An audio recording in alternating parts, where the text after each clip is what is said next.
Hello friends, and welcome once again to Walk in the Garden Bible Study. This is part 5 in our study of Genesis chapter 12. And if you were with us last time, you remember we left off seeing Abram and his family entering into the land of Egypt. And so we kind of left off there with those verses talking about his encounter with the men of Pharaoh. And we were talking about some things concerning Abram's response, but also his scenario that he had laid out before Pharaoh in a deceptive mode, and stating to the men and to all those around her that Sarah was his sister and not his wife. And so we're going to pick it up there in those verses again, verses 14 through 20. And the Bible says, "And it came to pass when Abram was come into Egypt, the Egyptians beheld the woman, that she was very fair. The princes also of Pharaoh saw her, and commanded her before Pharaoh, and the woman was taken into Pharaoh's house. And he entreated Abram well for her sake. And he had sheep, and oxen, and he asses, and men servants, and maid servants, and she asses, and camels.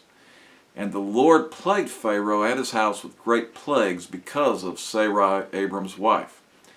And Pharaoh called Abram, and said, What is this that thou hast done unto me?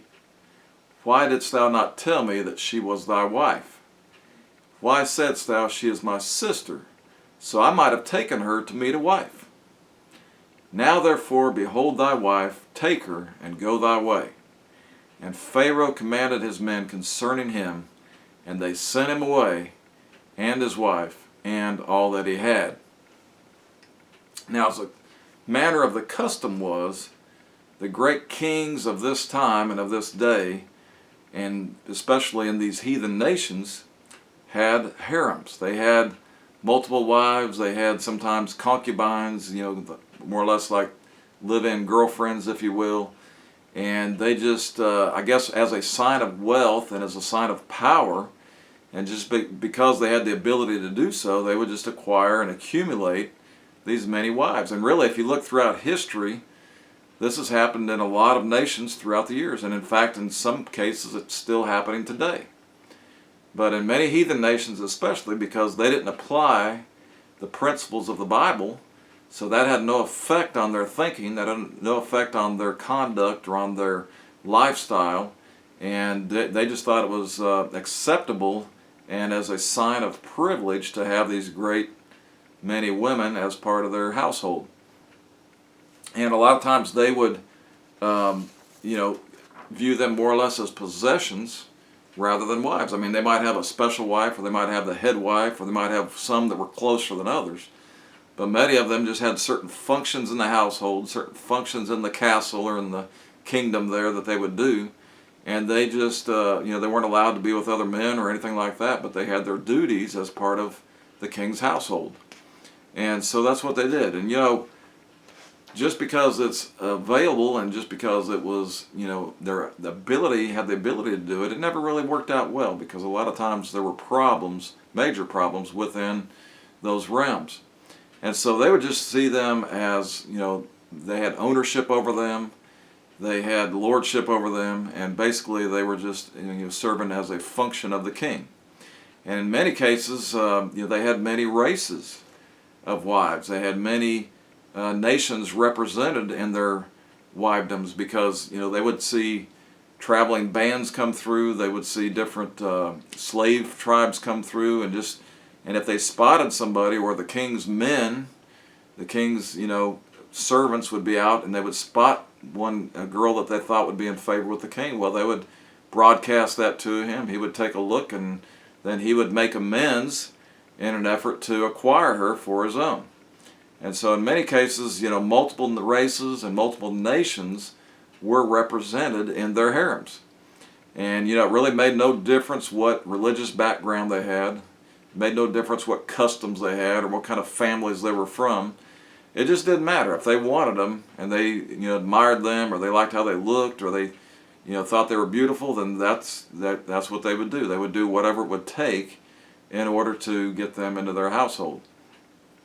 And, if they were beautiful and the king desired to have them, then he would appoint his servants or his stewards to go out and take care of business and do whatever needs to be done to achieve that goal. So the princes here that were under Pharaoh were under his direct supervision. And that was one thing that they would do. They would acquire these women for him, and they would acquire them whether it be by force or by purchase. They would try to do it the best way, the easy way, the right way, but if that didn't work out, then sometimes if he wanted her bad enough, then they would go a different route. And so regardless of how they went about it, they would eventually achieve the goal and become his. And as such, he would eventually have the spousal relations with them, as well as culminating the marriage with them. So that was part of what he was looking to do.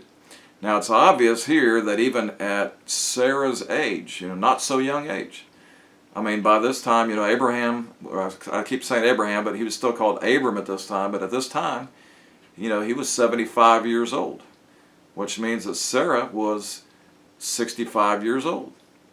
So by our standards, she wasn't by no means a younger woman, but we got to still keep reminding ourselves that at this time, people's longevity was still at a longer age than what we would expect today. And so they retained their youth longer. And in Sarai's case, it seemed like that she just had some striking, beautiful characteristics about her that kind of stood out. I mean, she's noted and known for her beauty.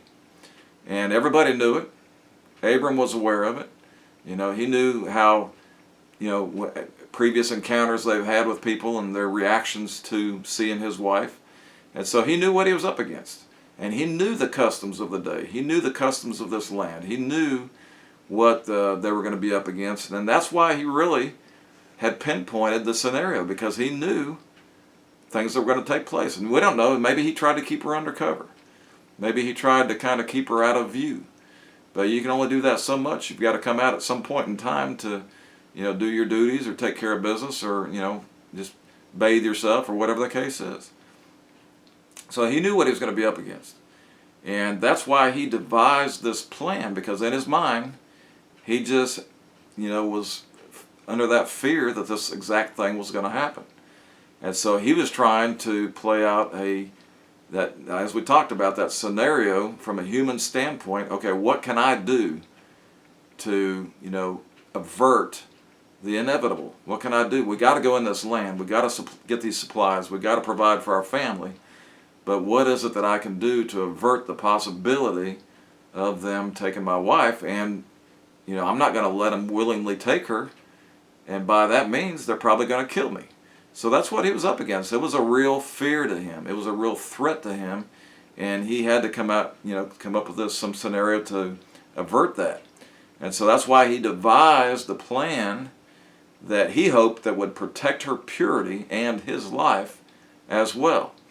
And in his scheme, he felt it would be better to introduce her as his sister rather than his wife, because he thought, well, maybe they'll at least, maybe they won't take her in the first place, but if they do, at least they won't be killing me.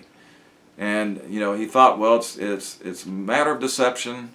It's kind of a white lie. It's not a true, wholehearted lie, because she is my stepsister, and it's for a good cause. So surely this thing would be honored by the Lord. But in this instance, it may have been something that could be done. It may have been something that was plausible to do, but it just wasn't the best thing to do. It wasn't the right thing to do. And so we were alluding to that in our last lesson, the fact that sometimes we've just got to be patient. If we're not sure, if we don't have that peace that God gives about making that decision, if He hasn't put that peace in our hearts and we're not 100% convinced that it's of the Lord and it's the right thing to do, then we should just hold off and be patient and wait upon the Lord. And sometimes He doesn't reveal His plan for us, and that's where we have to continue to walk by faith. We have to continue to walk by faith, and if we get a shakiness in our faith, then sometimes that's when we try to supplant the will of God with our own will, and that's when we make a vital mistake. And it usually doesn't turn out well, and it usually doesn't turn out the way the Lord intended. And so here's where Abram finds himself. And just as he had predicted, just as he had feared, the princes show up. The princes of Pharaoh show up. They're interrogating them. They're inspecting their goods. They're inspecting their people, and they probably wanted to see everybody. They probably wanted to meet everybody. They wanted to know who was coming in their country. I mean, it's just like what we face today. You know, when somebody comes across our borders, we want to know who they are. We want to know who they are. We want to know a little bit about their background. We want to know what their intentions are. And we want to know what they're, why are they here? What purpose do they have in coming into our country? And so the princes were out there doing that. And, some refer to these princes as Pharaoh's pimps because of part of their mission was to go out and find these women. But in the course of events, they spotted Abram's wife. They spotted Sarai. And what does it say? The Bible says they commended her before Pharaoh. They told Pharaoh about her, but they didn't just tell him about her. They commended her before him. They urged him that, Pharaoh, you got to see this woman. You got to have her. I mean, she is just, she's a beauty queen. She's like Miss Universe of the desert. I mean, she is somebody that you're going to be proud to have in your household. And so they were so happy and so boisterous and just had so much zeal to tell him about her and to commend her before him and try to convince him that he needs to check her out. And so Abraham knew this was going to happen. He had sensed it, and so here we are. They're in the predicament now. And as they pointed out, so they brought her. The Bible says they brought her before Pharaoh, and basically they put her on display. And they said, well, she's fair game. She's just this man's sister. She doesn't have a husband. She's not married. She's free. And so here you go. She's available. And so they suggested that she might be a good addition to his menagerie of wives. And in their knowledge, as far as I knew, it was legal. It was above board. And she was not yet spoken for. So there was no husband to contend with. There was no boyfriend to contend with. I mean, she was just traveling with the band. She was fair game. She wasn't anybody's wife. She was just a member of this nomadic tribe. And thusly, she was taken into Pharaoh's house. I mean, he had made the decision. They brought her before him. And what does it say? It doesn't say he allowed her to go back anymore. He took her into his house. He said, okay, she's mine. And now I'm going to make amends with this family and make things, make them happy and more or less pay a dowry for her and take her to be my wife. So that's what he planned on doing. And as a show of good fortune and goodwill towards Abram and his family, he would ensure that Abram was treated well and given many gifts of his, many fine gifts, many expensive gifts of his herds and of his cattle and sheep and other things of his treasury.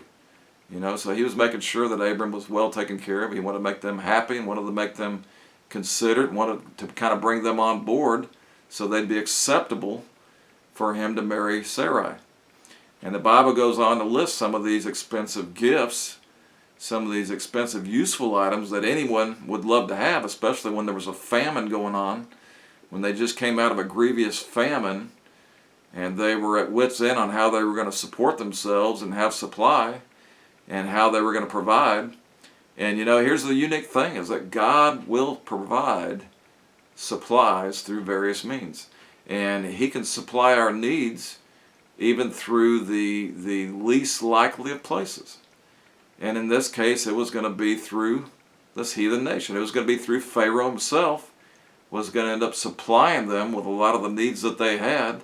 And we're going to find out eventually he's going to send them on their way with those things. He's not even going to take them back. So that's the amazing thing on how God can work through a bad situation and bring good out of it. And the Bible verse I always think about is where it says that all things work together for good to them that love God, to them that are called according to his purpose. And this is just one example of the way that God can bring those things to pass. So he gives these things to Abram as payment for his sister. And Abram was literally faring better for Sarai's sake. I mean, he was adding to his wealth based on what was happening to his wife at this moment.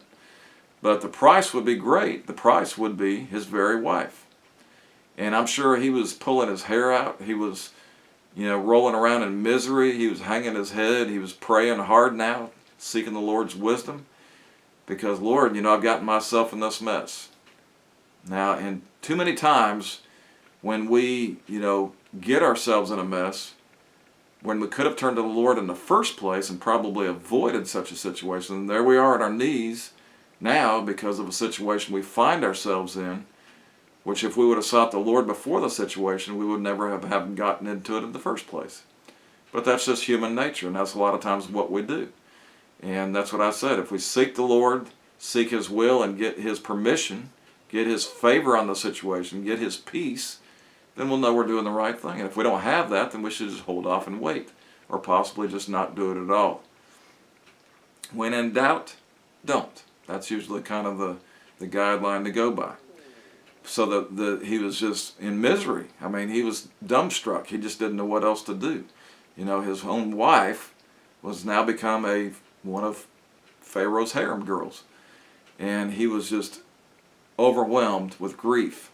So now that just as it seems hopeless, just as it seems that all is lost, and that things have gotten beyond the point of no return, God steps in to prevent any further action. What does it say He does? He intervenes on Abram's behalf. And what is the corrective measures that God would take? Well, first of all, what do we see? We see that He chastises Pharaoh. He chastises Pharaoh. He literally prevents the progress of sin. And the way He does this is He causes some bad and grievous things. It says plagues. He plagues His whole household. Was it disease? Was it some kind of illness? Was it some kind of, boils on our body? Was it some kind of, heartbreak situation? I mean, whatever it was, they knew that this was not a normal thing. Whatever it was, because it wasn't just on one person, but it was on his whole household. They knew that sin was in the camp. There was something that had come upon them, and they had to seek out and find out what was the cause of this displeasure of Abram's God. And it says that He caused grievous things to come down not only on Pharaoh, but onto his house as well, including those very princes who had commended Sarai before the Pharaoh in the first place. So here we find a principle, and that is that most often partners in sin also becomes partners in punishment. Partners in sin most likely will become partners in punishment. We hear it all the time. They were a victim by association. Well, I was just outside in the getaway car. Well, I was just standing on the corner looking. I was just a lookout while the crime was being committed. But they're guilty by association. Because literally, regardless whether they were committing the actual crime or being accessory to it, they were still part of the crime. They were still a willing vessel to it. They were privy to it. And they were accepting of it, and therefore they have to take responsibility for their actions. And most often it's the partners in sin that will also suffer just as much as those that committed the crime. And those that serve other lusts and take partnership in them can expect to share in their plagues as well. Now, we're not made privy to the actual type or the exact description of the plagues, but it's sufficient to say that they soon figured out that it was because of the presence of Sarai that they were being afflicted. And I kind of feel like that it's possible that somebody finally fessed up. Did Sarai finally fess up herself and say, Pharaoh, the reason these things have come upon thee is because of me? Just like Jonah when he was in the boat. And they were getting ready to go down for the last time. They were getting ready, their boat was getting ready to capsize, and they were all going to perish. And Jonah finally said, it's because of me that you're experiencing these things. And so what they do, they cast him overboard. They knew they had to get him out of their boat. And in this case, they're going to find out that they got to get Sarai out of their camp. They got to get him out of their country. And so we see that they figured it out, whether one of the Abram's servants came up and told them, or whatever the case was, they were able to find out that it was because of her, because of this situation, that these things were happening. And they also will not attribute these unfortunate circumstances to God, but they have well made the connection with the woman's presence, and these conditions have come to pass. So they maybe didn't exactly identify that when it was God causing these plagues, they might have blamed it on their gods. But the fact was, they knew it was as a result of having this woman in the camp, because it was not the right thing to do. And so from Pharaoh's point of view, he was entreating Abram. He'd been entreating him, he'd been giving him gifts, he'd been showing him good things on Sarai's behalf. And what did he get as a reward? He got the plagues of God. He got the crippling effects of judgment. And then secondly, we see the result and the response from Pharaoh. What did he do? He reproved Abram of the thing that he had done. And how often do we see that nowadays, when a Christian, people know that he's a Christian. They hold him in high esteem, even if they're not Christian. Even if they don't believe like he does, and they're not 100% on board, they still hold him in high esteem. And they watch. They're watching. And when they catch him in a white lie, they catch him in trying to deceive somebody, they catch him in trying to not, conduct themselves in the right manner. Well, what do? They're quick to reprove him. They'll point out the sin. If nobody else is going to do it, that lost person, or that heathen person, or that person that's an unbeliever is going to be quick to point out that sin, and they're happy to do it. And so here we see Abram being reproved by Pharaoh for the things that he had done. Returning evil for good, he felt slighted. He felt deceived. I mean, how would he feel? Because he was deceived. He was tricked. And he felt like possibly Abram was ungrateful, because he was treating him good, and yet he wouldn't reveal to him the situation. So he was treating him good under false circumstances. And now as a result, he's experiencing these plagues. His household's experiencing these plagues. And so what is he experiencing it for? It's actually experiencing it for another man's actions, because he, in his mind, was doing this innocently enough. And so Pharaoh asked the questions of Abram. What does he say? He says, "What is this that thou hast done?" What a challenging, confrontational question. What is this improper behavior you've done to cause this to come upon me? Why have you treated me this way? I didn't do anything to you. In fact, we were treating you well.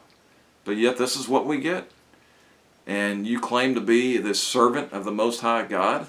You claim to be a godly man who's on a godly mission, who's living by faith, and yet you bring these evil upon me when I've done nothing against you. So unfitting and so unbecoming of a wise, good, and godly man.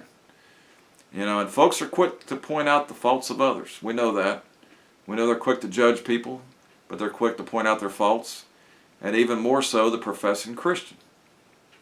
And so if Christians are living on the fringe, if they're sidestepping sin, if they're knowingly being deceptive of others, then we must expect them to have those things exposed and pointed out. And thusly they will most definitely hear about it. And they likewise might be under the chastisement of God. So we shouldn't be angry about reproof if we're reproved of something that we're doing and it's the truth. But we should accept it willingly and be gracious for it, because it's an effort to move us back on track on the straight and narrow way with God. So here we find Abram, of all people, a prophet of the Lord, one who is called out and set apart by the Lord, one who's attempting to live by faith, being effectively reproved and upbraided by this heathen overlord. And so here we see Pharaoh's request, "Why didst thou not tell me that she was thy wife?" The insinuation here is that if he had known such a matter, that he would not have taken her into his house in the first place. And here Abram has egg on his face, because he finds Pharaoh in this instance to be a better man than him, a man with some scruples, to show to be more honorable, have more honorable intentions that he judged him to be. So we don't know how it would have turned out if it would have been the other way. We don't know how it would have turned out if he would have just went in there and said, "This is my wife." We just don't know. But because of this, because of the result of it, because of God's intervention, then Pharaoh, what does he do? He returns Sarai to Abram. And so we know that we're going to now be made aware of the dismissal. Pharaoh could have got angry, and he could have sought to slew them all. He could have just rose up and killed them all and said, They've made me angry. They've embarrassed me, and as a result, we're gonna put him in prison, or we're gonna kill him. He could have done that, but I think also he understood at this point that these plagues have been brought upon him by power much greater than his. And if he didn't treat them well, then what would be the result of that? So I think he had that fear in his mind, and he figured the best thing to do is just dismiss them and get them out of his presence and send them on their way. And so he continued to treat them with kindness. He was kind and very generous, and he restored his wife to him, unharmed and untouched. Her honor was not compromised. And what does he say? He says, "Behold thy wife, take her." And a note here is that a sure way to prevent sin is to remove yourself from the temptation, or remove the temptation from your presence. And here that's exactly what Pharaoh sought to do. Rather than rise up and kill Abram and his family, he had calculated in his mind rather that it would best be in his best interest just to send them away and in peace, and let them keep the supplies that he had showered upon them, and hopefully his family would be restored to normal. So he had proved Abram's fears and suspicions to be groundless and without basis or merit. And so Pharaoh charges his men. What does he do? He charges his men, he charges his servants to usher them away and to make sure that they would not be harmed in any way, and just quite the opposite of what Abram would have expected. And he felt these plagues were tied to Abram. He felt that they were possibly some stronger power that was, conducting these affairs that he had to be cautious of. And by ushering Abram and his family out of Egypt, well, then the temptation was removed. It was removed. He would no longer be thinking about Sarai. He'd no longer be tempted to once again take her in his household. And hopefully this would satisfy God in an effort to get his family out from under these grievous plagues that he was experiencing. And so we see that Abram is not going to be sidetracked. He's not going to be forgetting his mission. He's not going to be getting comfortable and settled in Egypt, because now he's being ushered back out of Egypt. And he wouldn't be forgetting about the Lord's covenant and promises with him, but he'll be back focused on his mission that's at hand. And all these would be dismissed and removed by his convoy, who would ensure a safe departure. So it's interesting to see the parallels between Abram's event and Moses' event that would be over 400 years in the future. And Abram would be delivered out of Egypt just as Moses would deliver the people out of Egypt in his day. And just as the plagues brought on by God in order to let the future Pharaoh to let his people go, and this was just kind of a symbol and kind of a sign or a foreshadow of things that were to come. And it's just kind of interesting to see the repeat performance, you might say, of what's going to happen in the future with God's children once they're back in Egypt. And so what do we see? We see the parallels there, that they had a famine, or that there was plagues brought upon them that would cause Pharaoh to let them go. We see that they were dismissed by Pharaoh with many goods of the Egyptians. And so it would be that under Moses' leadership, the children of Israel would be led out with great spoils, riches, and possessions. And most of all, it would all be in God's timing, and by God's hand, and by God's circumstance, and by God's will. And they would all be under God's watch care and under the direct supervision of their great Creator. Well, that's going to wrap up chapter 12 for us, and we'll pick it up in our lesson next time in chapter 13, and I hope to see you then. Have a great day.